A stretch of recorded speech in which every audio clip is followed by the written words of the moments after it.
Okay.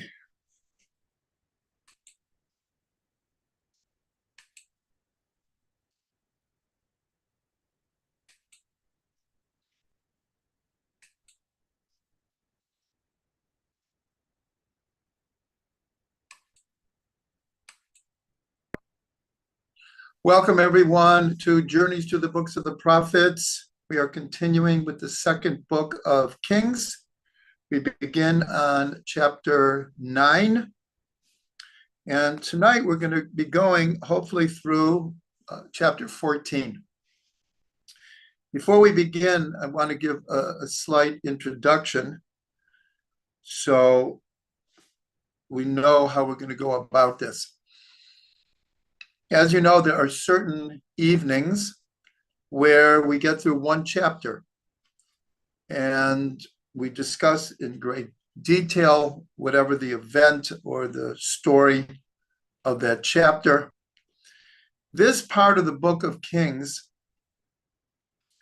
I must say, is quite gory, not easy to understand. One king after another, each one is being killed by either a relative or servants. Some of them are intermarrying between the northern and the southern kingdom.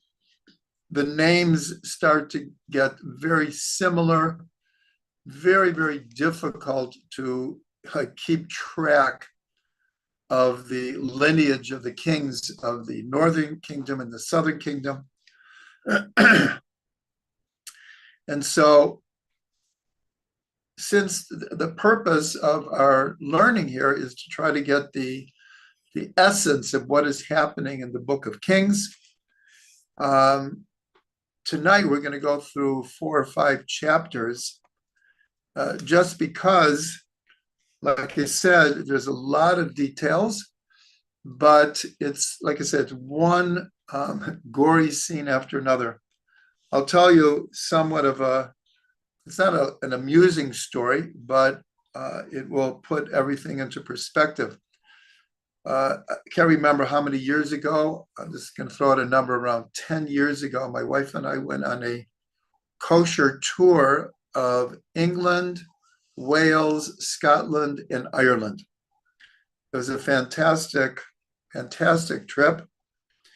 When we were in Scotland, so the tour guide that we had, so he knew Scottish history, he knew English history, Irish history.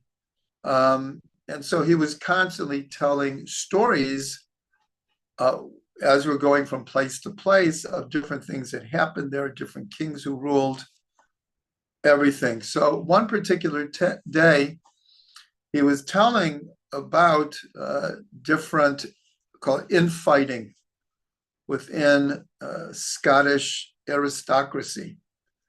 And everyone was killing everyone else.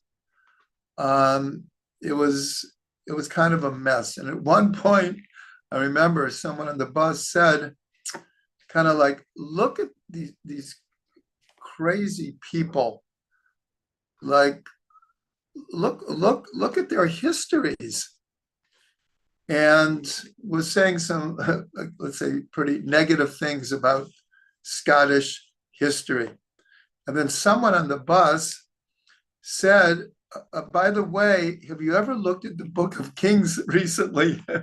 In other words, yes, Scottish history might have been like that, but this part of Jewish history is not the most to be proud of, put it that way. There's just a lot of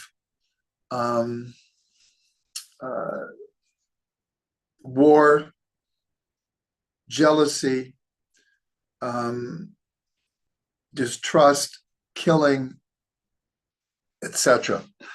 So I just wanted to put that out. That's one of the reasons I'm going to go relatively quickly through these chapters. Everyone is welcome to go back and try to make order out of all these different kings who ruled. Like I said, some of the names start between the northern kingdom and the southern kingdom are almost the same, and many of the kings are referred to by two different names. So we're going to do our best here. So it begins in chapter 9. Elisha, he calls one of the sons of the prophets, and he sends him on a mission. And he tells him, take a flask of oil and go to Ramoth Gilead, and there you will find among the people that you're going to meet, you're going to come across Jehu. You go to Jehu and you take him into a private room. You anoint him to be the next king, and you give him his mission. And his mission is, if we go back, one of the previous kings was Achav. Achav and his wife, Jezebel, they were among the worst of the worst. There was nothing but idol worship, and they killed off virtually all of the prophets. This goes back to the whole story of Eliyahu Navi when he escapes down to the Sinai to save his life. At that point, God told Eliyahu to tell Achav that in the end, excuse me, in the end, all of his descendants would be wiped out. There would be no one left. And the same thing with Jezebel. And they would both die terrible lives, terrible deaths, and the dogs would lick up their blood from the street. They'd be left out in the street. So this son of the prophet anoints Jehu, and he tells him, God is appointing you to be the dispenser of this judgment. And so Elisha told him, as soon as you tell him this, leave. And that's what he does. And so Jehu had been sitting with a bunch of people, and they were wondering, who is this person? Why did you have to go into a room by yourself? So Jehu at first didn't want to say anything, but they could tell that something significant happened here. And so he tells them, I've just been appointed king through Elisha the prophet. And he tells him his mission. And so he's already been appointed king by the prophet, but they accept him. And they blow the shofar and declare Jehu is now the king of the northern kingdom. So, but there was another king. He was from the descendants of Achav. And so, again, we're not going to go through every detail, but Jehu takes his men with him, and his first, call it victim, is going to be the king himself. And so he goes out, and at this point, the kings of the northern kingdom and the southern kingdom are together. They had been fighting against Hazael, the king of Aram. If you remember, Elisha anointed Hazael to be king, even though it's a different country altogether. But we could see the power of the prophet. And if you remember, he cries, and he he didn't anoint him, but he told him, "You're going to be king." And he said, how can I be? I'm not a king. We have a king. And Elisha began to cry and said, and he asked him, "Why are you crying?" And he said, "Because I can see all of the evil that you're going to do to the Jewish people." And so Hazael went back and he murdered the king and he became king. Now the king of the northern and southern kingdom are fighting against this Hazael. And so Yehu comes looking for these kings, and they're both considered evil kings. And so the name of the king of the northern kingdom is Joram. Joram sees that Yehu is approaching him, and he sends a messenger saying, "Are you coming for peaceful purposes?" So when he gets to Yehu, he asks in the king's name, and Yehu says, like, either you're with him or with me. You better stay with me. And he stayed. So Joram sees he didn't return, so he sends another messenger. Again, are you coming in for peace? Yehu says, "I advise you to stay with me." Again, to make a long story short, finally Joram comes himself and says, Are you coming for peace? And Yehu says, "How can I make peace with a descendant of Achav, who is such an evil king, who killed all of the prophets? I'm coming to dispense the judgment that was proclaimed by Eliyahu Navi about what would happen to all the descendants of Achav." So he kills Joram, and then he kills the king of the southern kingdom as well. So they're both out of the way. And the king of the southern kingdom is brought back to Yerushalayim. Achaziyahu was his name, and he's buried in the city of David. And now Yehu continues on his mission. And so he is now looking for the 70 sons of Achav. Achav apparently had many wives. His favorite wife was Izebel, who was introduced idol worship of the Baal to Israel, and Achav went along with it. This is all going back to the stories of Eliyahu and Navi. And so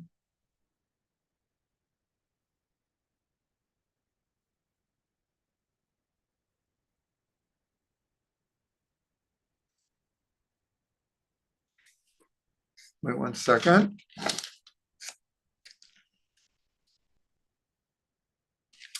So now he goes to visit Izebel. And it says that Izebel put on makeup, adorned herself, went to the window, and she said, "Are you coming for peace?" And he says to her, "You want peace? You're talking about peace? Of all people, you're talking about peace?" So he calls up, and the servants of Izebel are there. And he says to them, "You better pick sides real quickly. You're either on her side or you're on my side." And he says, "If you're on my side, push her off." And that's what they did. They pushed her off. She falls to the ground and she dies. And strangely enough, Yehu says, because she's a daughter of the king, she was a daughter of the king from Lebanon, she should be buried. But by the time he could arrange it, and he had forgotten the prophecy of Eliyahu Navi that she would die in the street and only the dogs would lick up her blood. And so by the time he was like getting it together to bury her, the dogs had like eaten her. There was nothing left but pools of blood. And that is how the prophecy was fulfilled. Now we find out that Achav had 70 sons, obviously from different women. And so Yehu sends a letter to the elders of the city of Shomron. That's where these 70 sons lived. They lived more or less together. And he sent to the elders of the city, basically telling them, either you hand over all of the sons, or we come after you. And so, again, I'm not going into every detail, but they quite literally chop off the heads of all 70 of the sons of Achav, and they bring it to Yehu literally on a platter, like the expression, right on their heads on the platter. And Yehu's response is, this is a fulfillment of God's prophecy. I am the channel, the dispenser of this judgment that was already given over by Eliyahu Navi. But Yehu didn't stop there. He went after everyone who was associated with these 70 sons, and he killed them all as well. As I said in the beginning, this is a very, very gory part of Jewish history. No doubt about it.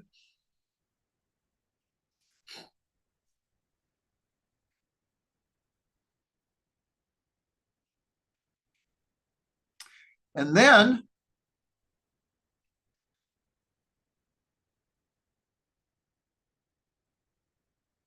he traveled and he sent a message. We can imagine that the reputation of Yehu is getting around, but apparently not totally, or the next scene probably could not have happened. So Yehu gathered people together and said, Achav served the Baal. I will serve the Baal even more.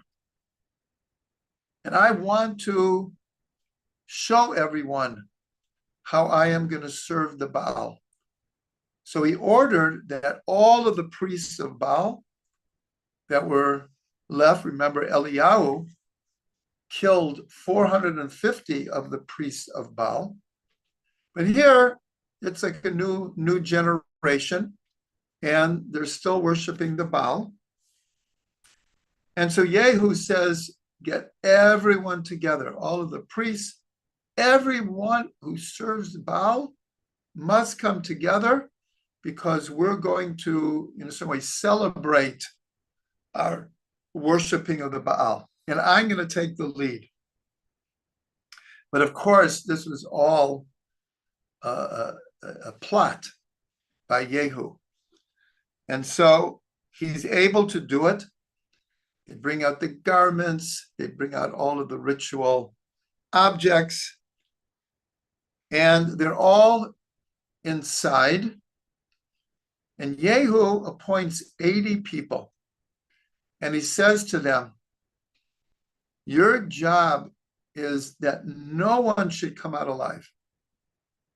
If anyone comes out alive, you will forfeit your life for that life that is saved.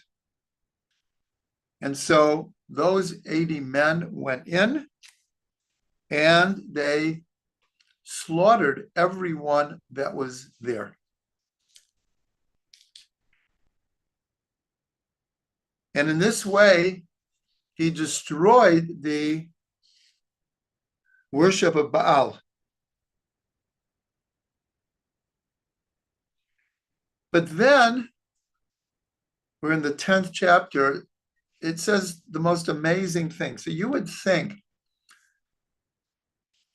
in a certain way, it's hard to have like a very positive picture of Yehu. On the other hand, he received a prophecy from both Eliyahu and Elisha that this is what he was supposed to do in the name of God. And so here, I have to interject, because if one is reading these stories, not just these stories, but I'll just concentrate on these stories, and I'm reading them in English and don't have any oral tradition, it's hard to imagine what we think of God. God is ordering all of this mass slaughter that's going on. So how do we understand this? So this is something that we've discussed before. This is an extreme case. But when Eliyahu first pronounced this prophecy to Achav, he told him, there'll be nothing left of you. Nothing. And the same thing with Izebel. This is what's called the consequences of one's action. We've talked about Mida Keneged Mida, and a measure for a measure, many, many times.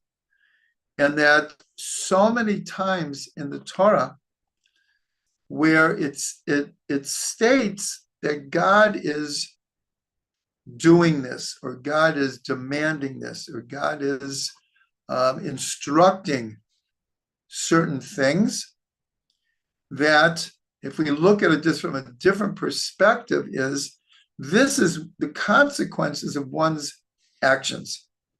Probably maybe the most important, because it's the first, is in the Garden of Eden with Adam and Eve, when after they ate from the tree, then God pronounces a string of curses for the snake, for Eve, and for Adam. But when you look very, very closely at the whole story, it becomes clear that these curses are the consequences of their action. It's Mida Keneged Mida. It's a measure for measure. For every action in this world, there's an equal and opposite occurrence. Zelumat zeh asa Elokim. This against this God has made. But so many times it's as if God is doing it. And so we have to just see the subtle difference here, especially when you read stories like this. It's hard to get our head around God giving Yehu all of these instructions and not applying this idea of a measure for measure, and that things are playing themselves out according to what people have brought down upon themselves. So right after Yehu has done everything we just described, and it says he got rid of the worship of Baal. Then it says that Yehu did not follow God.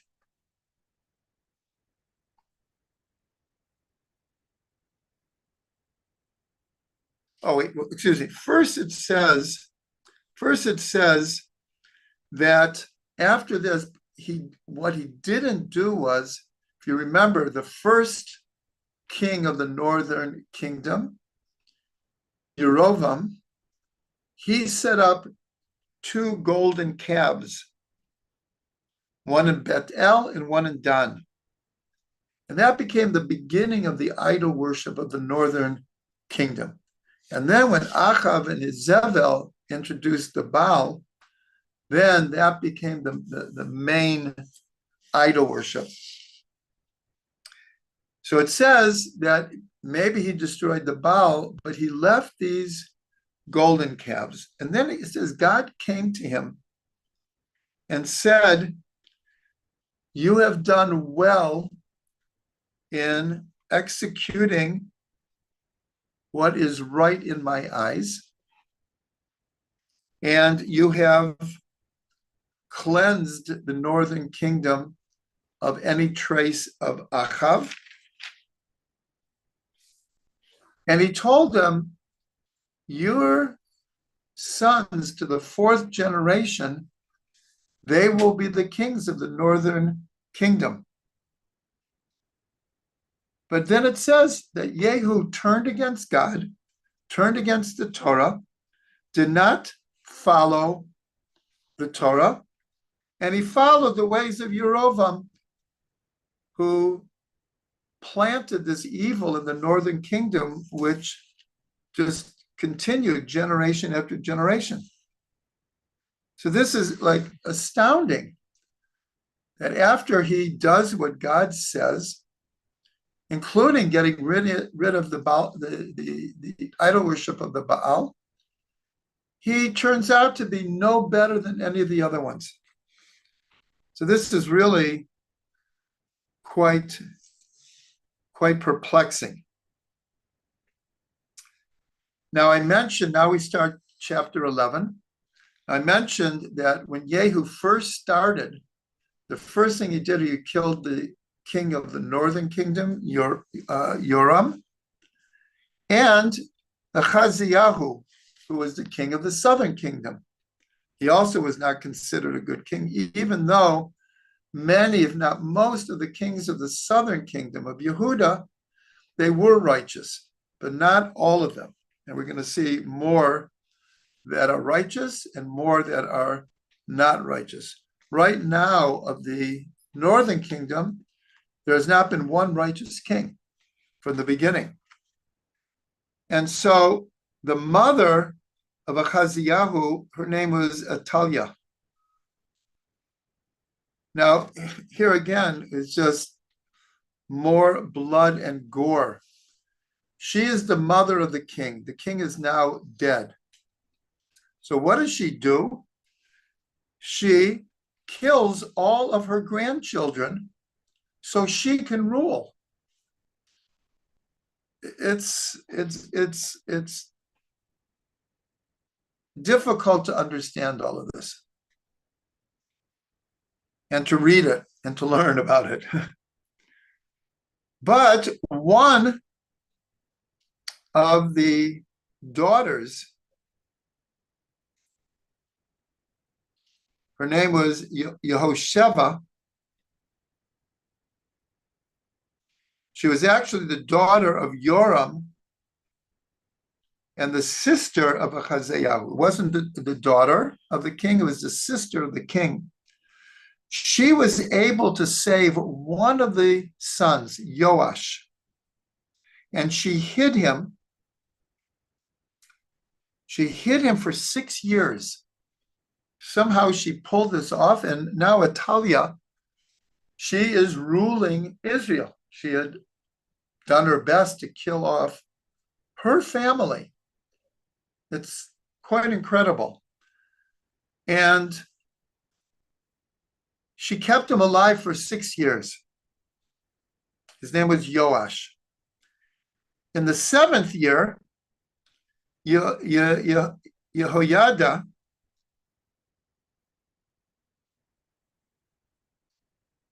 that was his name.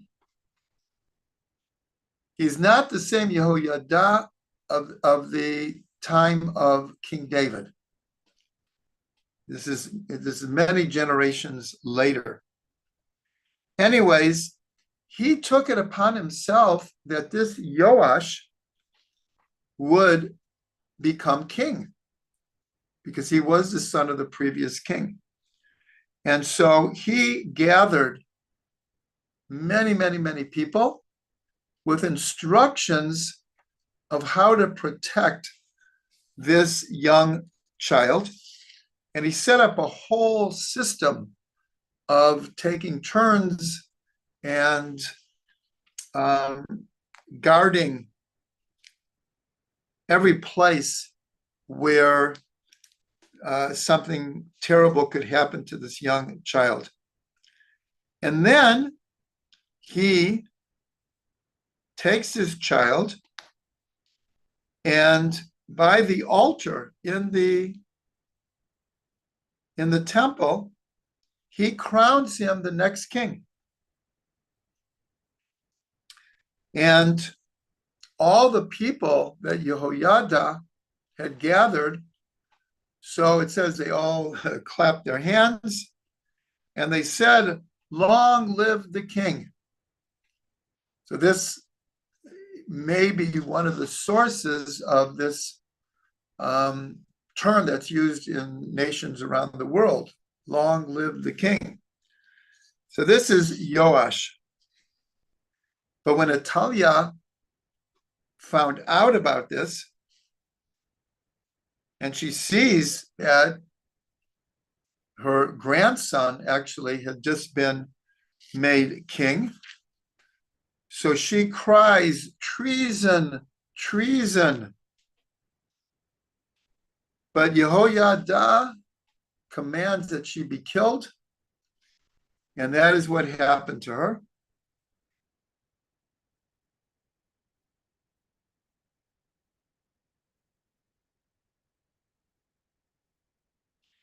And at that point, the people of, this is the southern kingdom of Yehuda.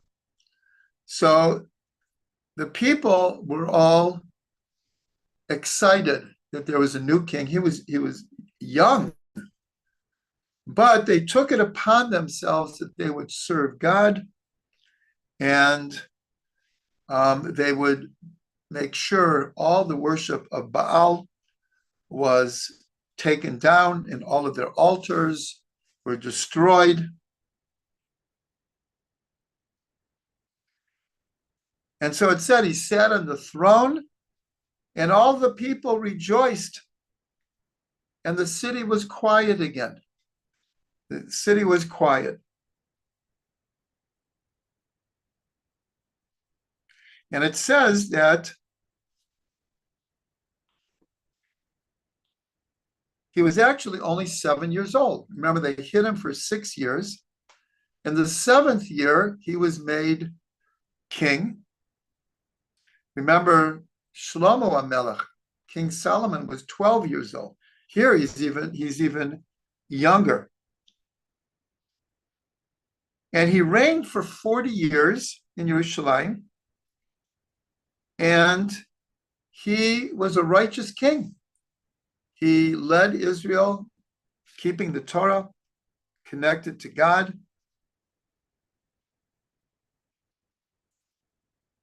And at one point, he sees that the temple is it's like a little bit decrepit.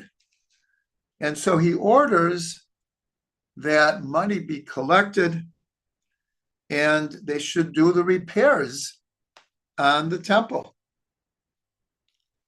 And so that's what they do.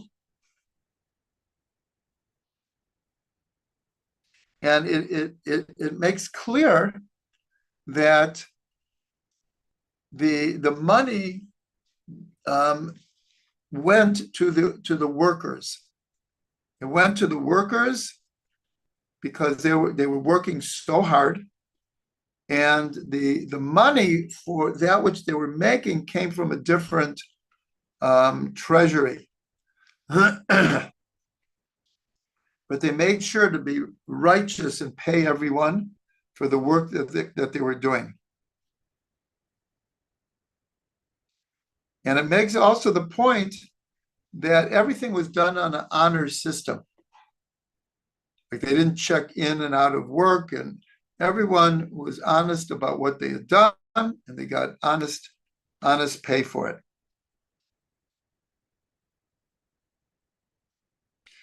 Now we come back to Hazael of Aram. Again, he's the one that Elisha cried because of all the evil that he was going to do to Israel. So here, I just have to interject. This is also, it's a mystery that if Hazael was going to do so much evil, why did God send Elisha to inform him that he would become king? If he wouldn't have informed him he would become king, Hazael never would have had the guts to kill the previous king. It was only when Elisha told him, "You're meant to be king," that he became king. So these are mysteries that we don't understand. It's very, very similar to what happened with Jonah, the prophet Jonah, where God wanted him to go to the city of Nineveh and tell them it would be overturned. And Jonah was afraid that they were going to do tshuva, and that God, who is a merciful God, would accept their tshuva. But he didn't want to do it because he was a prophet. He saw the same country would shortly afterwards, this was Assyria, Nineveh was in Assyria, would take the 12 tribes, the 10 tribes of the northern kingdom into exile forever. And Jonah could not get his head around, like, how can I be the prophet to be the channel through which they're going to end up doing tshuva? These are mysteries that are really beyond us, but there's no doubt that there is an aspect of mida keneged mida, a measure for measure, because the northern kingdom, from the time it was set up with Yerovam, was just full of idol worship. They turned away from God. They didn't even treat each other well. Many of the prophets came and castigated them for not setting up a just society. Even if they were worshiping idols, they could have been nice to their neighbor.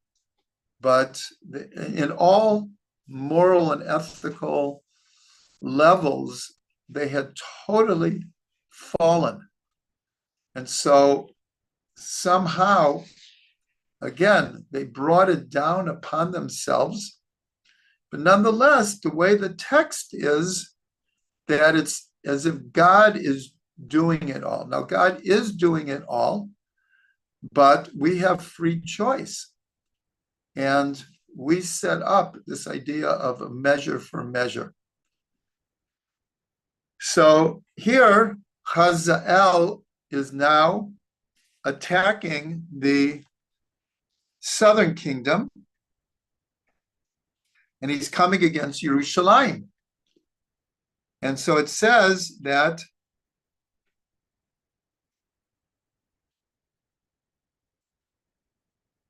Joash had really felt he had no choice. He had to pay ransom. He took all the gold and silver and treasures of the kingdom, and he kind of bought off Hazael, who took it and he did leave, and he left.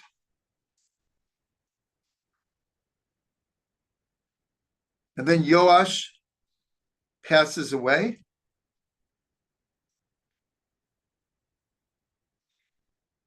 And Jehu has now passed away in the northern kingdom. And his son Yochaz began to reign in Shomron. And again, another evil king.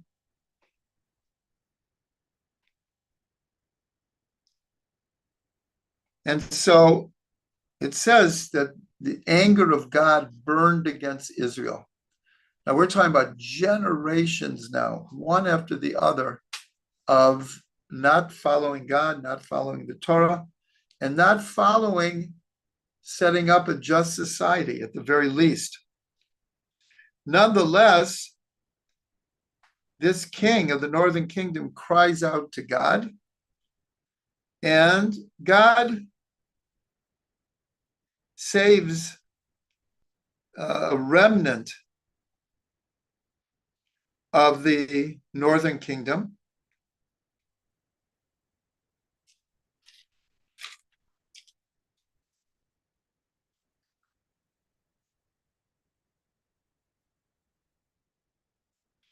And then more evil kings in the northern kingdom.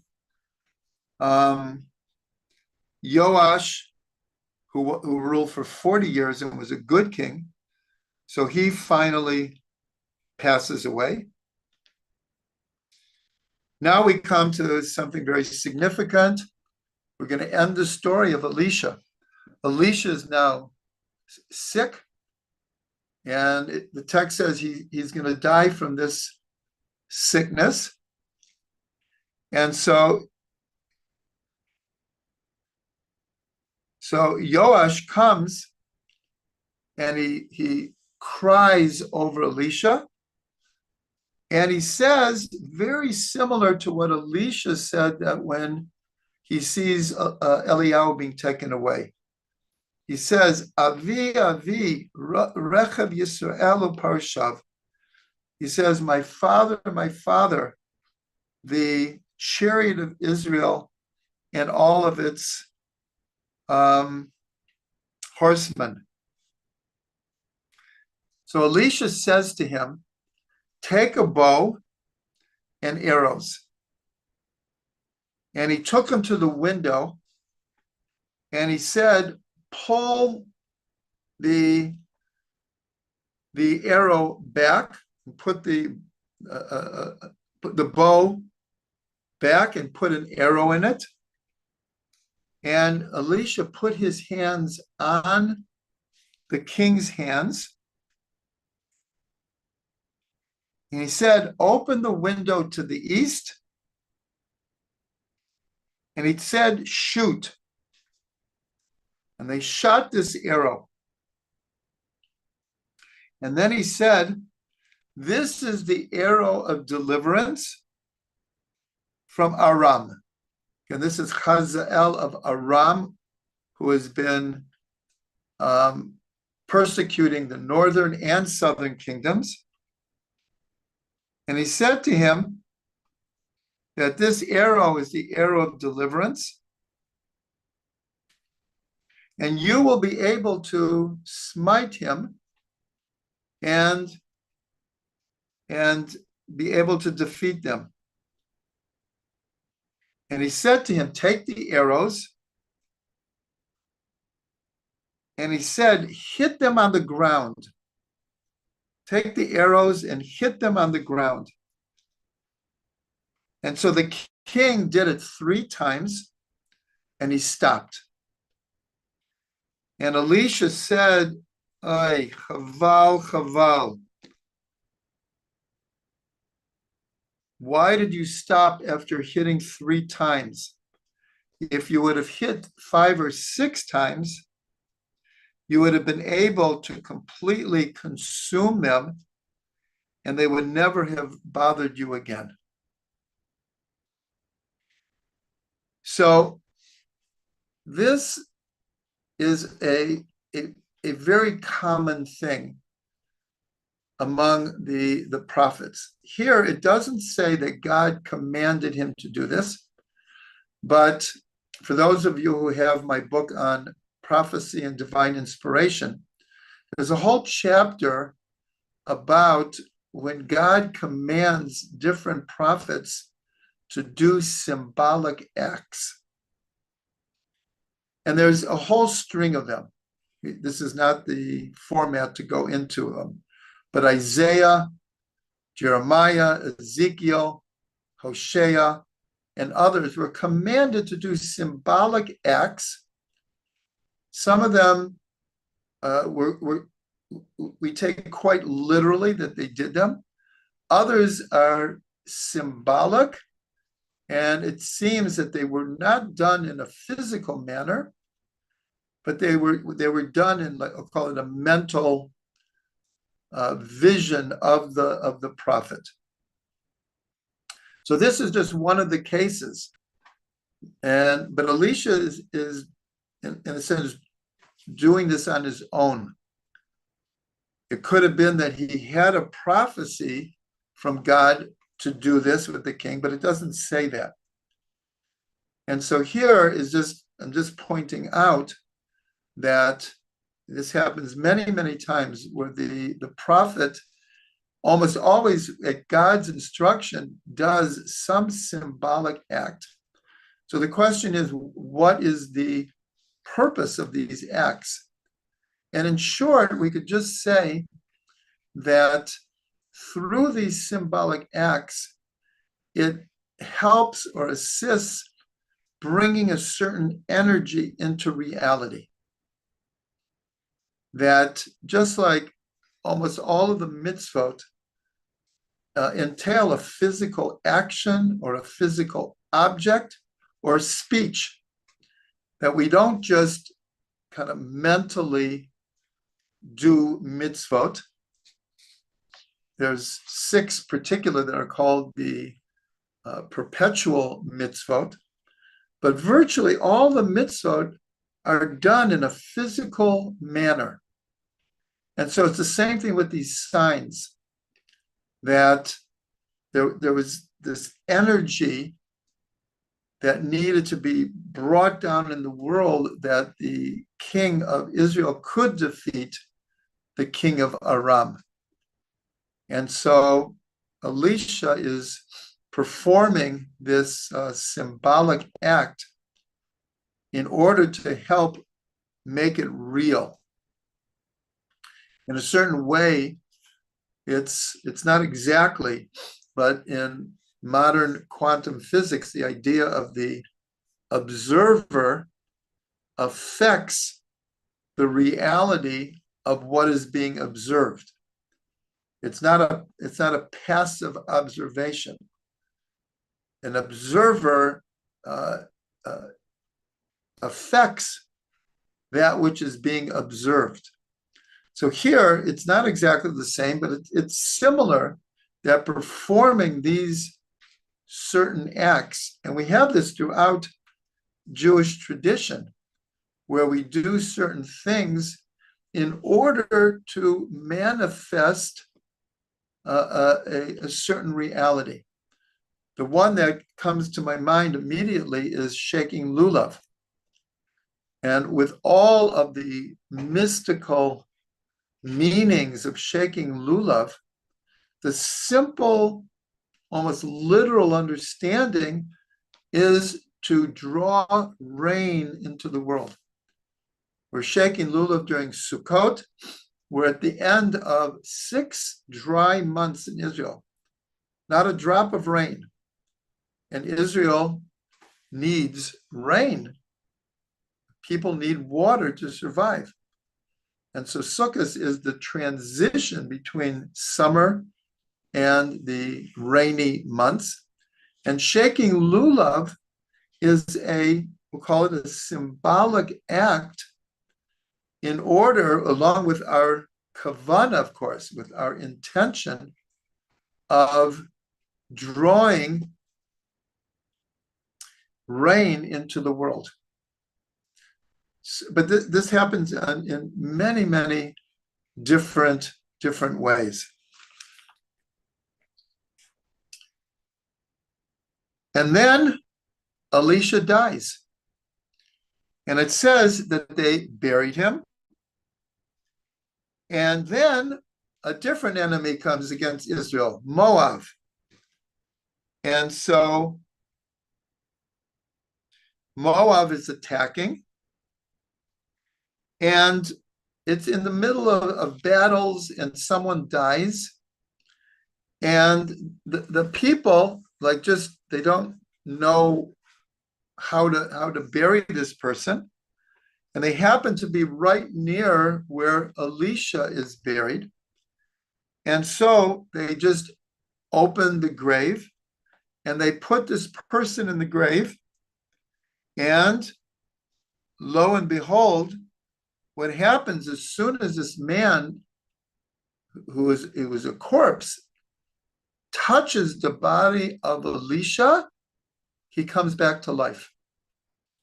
So this is actually a second time that Elisha, he's dead, but nonetheless, just touching his body caused the other person to come back to life. Now, obviously, this is a totally miraculous kind of event.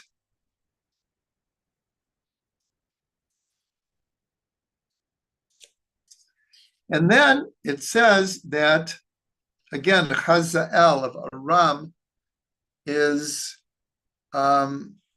wreaking havoc in Israel. And it says that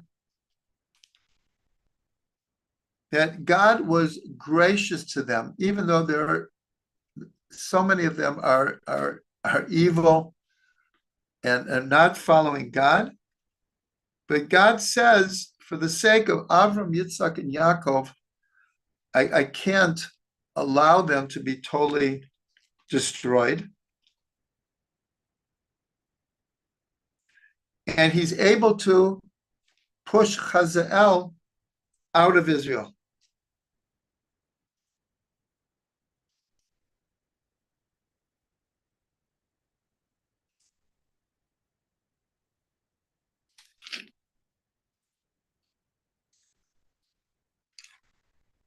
Okay, now we're on chapter 14. That is as far as we're going to go tonight. And here again, more evil kings, one after the other.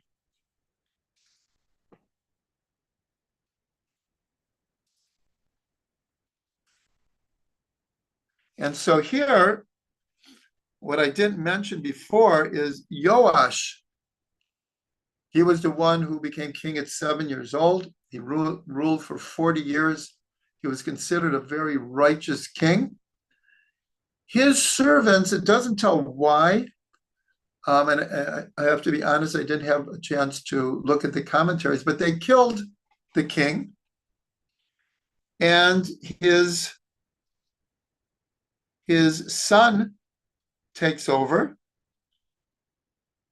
His name is Amaziah,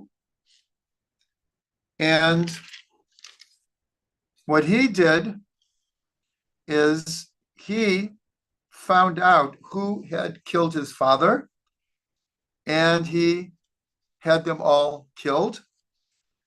And then it says an interesting thing. It says, but the children of the servants who had slain his father, he didn't lay a hand. And he quotes from the Torah, which says that fathers should not be put to death for their children, and children should not be put to death for their fathers. In other words, each person has to take responsibility for their own, and you don't punish children because of what the fathers did, or fathers for what the children did. So it's interesting that in the midst of all of this killing that is going on, really generation after generation, that this is inserted in the book of Kings.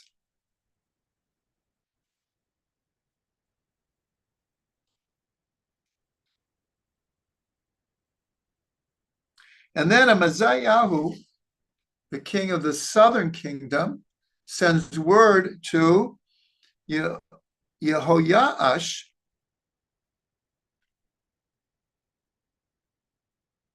the king of the northern kingdom, saying, let's look upon one another.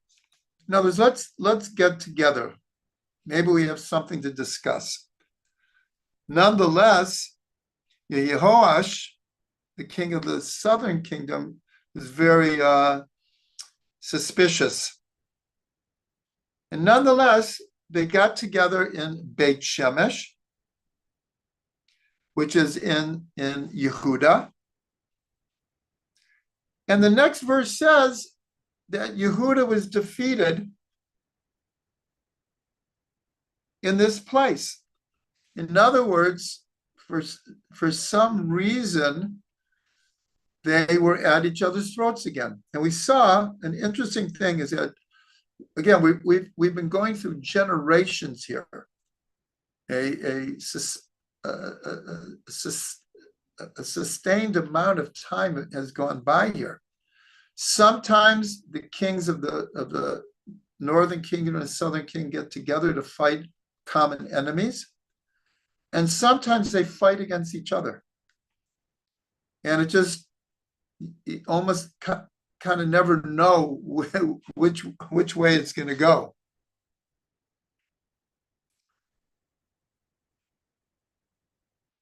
And the king of the northern kingdom, so that he goes to Jerusalem and he raids all the gold and the silver and all the vessels from the temple, and he took hostages and he returned to the Shomron. So this wasn't just like a little battle here.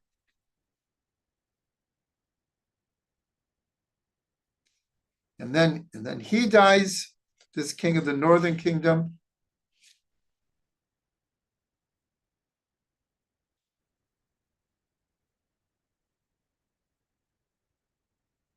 And it just continues. Just the son of each of the kings rules. Most of the time they are killed by their own people.